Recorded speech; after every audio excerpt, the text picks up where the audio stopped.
जिंगयू underworld की नदी के किनारे खड़े होकर लाल रंग के बिछुआ लिली के फूल तोड़ रही है। वह बहुत दुखी है। राजा उसे ऐसा करने देता है, यह सोचकर कि जब तक उसे पुनर्जन्म नहीं लेना है तब तक फूल तोड़ने से उसे कोई नुकसान नहीं होगा।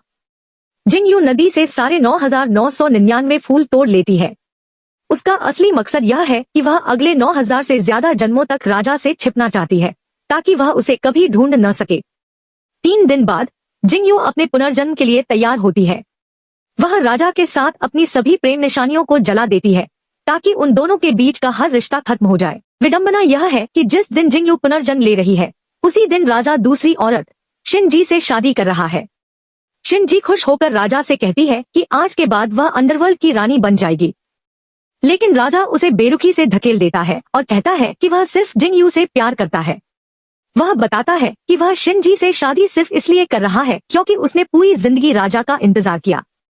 राजा कहता है कि शादी के बाद वह अपनी याददाश्त वापस पा लेगा और जिंगयू के पास लौट जाएगा। जब शिनजी उनके होने वाले बच्चे के बारे में पूछती है तो राजा ठंड से जवाब देता है कि बच्चे को पालने के लिए जिंगयू को दे दिया जाएगा, लेकिन बच्चा ही राजा का उत्तराधिकारी बनेगा। तभी राजा को पुनर्जन्म की घंटी सुनाई देती है। शिनजी घबरा जाती है और उसे शादी की रस्मों के लिए ले जाने की कोशिश करती है, लेकिन राजा को शक हो जाता है। वह अपने गार्ड शायू को यह देखने भेजता है कि आज के दिन कौन पुनर्जन्म लेने की हिम्मत कर रहा है।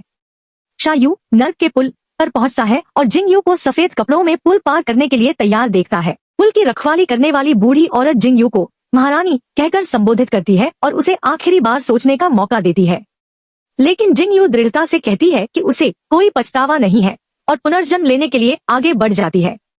पार्ट 2 के लिए हमें सब्सक्राइब करें और कमेंट में पार्ट 2 लिखें।